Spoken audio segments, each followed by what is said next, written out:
politik, kamu harus jadikan ini sebagai isu. Kalau kamu masuk ke politik, jadikanlah ini isu, karena yang mengalami ibu kamu sendiri. Itu yang harus kamu perjuangkan.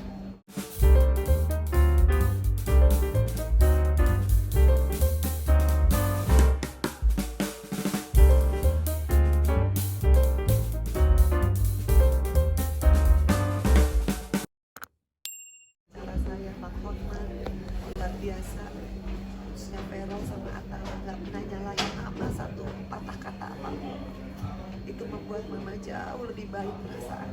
Tidak merasa guilty feeling sama kalian karena kalian sudah mengingatkan, tapi Mama terobos semua orang. Ya insya Allah dengan Mama bisa bangkit, Feral, Atala terus ya melanjutkan apa yang sudah Mama buat. Kamu yang apalagi Feral nanti mau ke politik, kamu harus jadikan ini sebagai isu. Kalau kamu masuk ke politik, jadikanlah ini isu, karena yang mengalami ibu kamu sendiri. Itu yang harus kamu perjuangkan. Begitupun Atala. Jadilah laki-laki, kalian berdua laki-laki. Jadilah laki-laki yang sejati. Laki-laki yang benar-benar bisa memuliakan ibu dan istri. Gentle, mengakui kesalahan. Itu aja Mbak yang ingin saya sampaikan. Jadi saya nggak mau ngomong kronologis. Menurut saya semuanya udah lewat, udah jelas. Untuk proses perceraian berarti yang sudah diurus ya Tante? Sudah di Bang Hotman juga. Hari ini juga saya nggak tahu gimana mekanismenya, tapi yang jelas saya akan terus lanjut dari proses hukumnya, proses perceraiannya, dan saya berusaha terus healing, terus waras jadi ibu, karena tanggungan saya terhadap Fania luar biasa. Dia sering nangis, dia bilang aku nggak punya dada, aku bilang nggak apa-apa Fania, dulu juga kita berdua, nanti kamu ini udah hampir 7 tahun, Fania harus lebih rajin sholat, minta dada yang baik. Fania sendiri lagi supaya dia juga nggak malu, karena dia jujur dia baru senang punya dada 9 bulan, tapi apa-apa, yang penting kita semua sekeluarga selamat daripada orang-orang yang ternyata tidak bisa menjaga saya.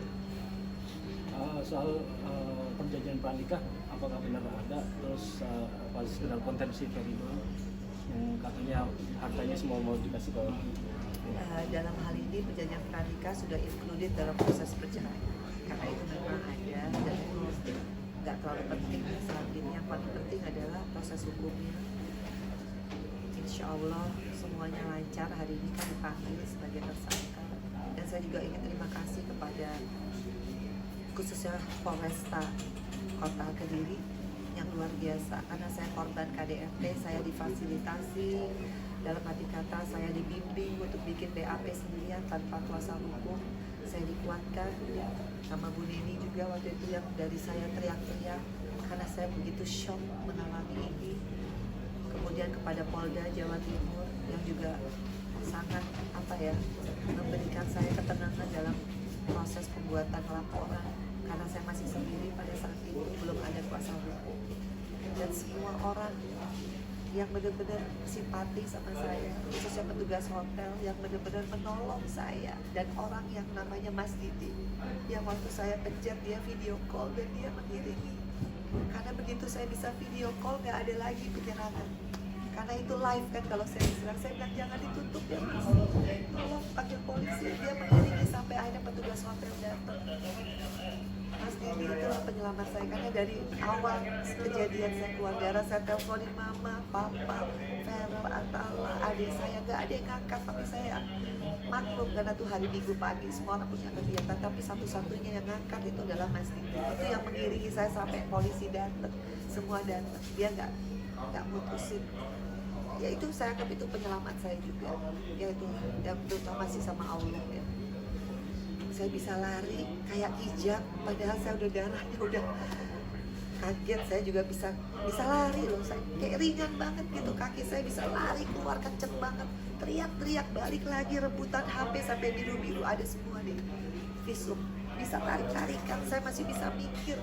Waktu petugas hotel mau ngapus aja saya bilang saya nggak mau dihapus ini barang bukti. Saya masih bisa ngarahin orang, itu darah yang berceceran gitu, tolong di videoin, tolong difotoin. Saya masih bikin selfie. Orang sampai bingung, ibu kok masih bisa ingat semua hal yang harus dilakukan sebagai korban KDRT, membuat laporan. Detail saya ingat dari jam ke jam. Tapi sekarang saya shock banget. Lemes ya. Kok bisa? Tapi alhamdulillah Allah tuh luar biasa kasih saya kekuatan. Larinya saya kenceng banget. Balik lagi. Rebutan lagi, saya masih punya ide waktu dia mau nyerang saya untuk kesekian kali. Saya masih bisa natap matanya, saya masih bilang jangan bunuh saya, ingat kamu punya ibu perempuan. Disitulah berubah.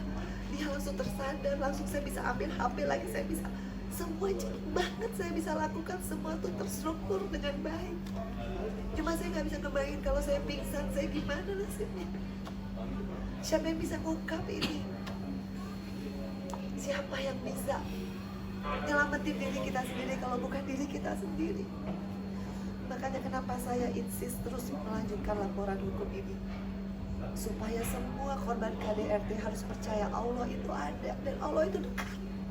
Allah itu dekat banget sama kita. Gak ada kata lain. Sekarang saya hidup, saya hanya pengen berdedikasi, bermanfaat buat orang lain. Gak ada lagi keinginan kecuali berbuat baik. Kesempatan ini luar biasa buat hidup saya, Masya Allah.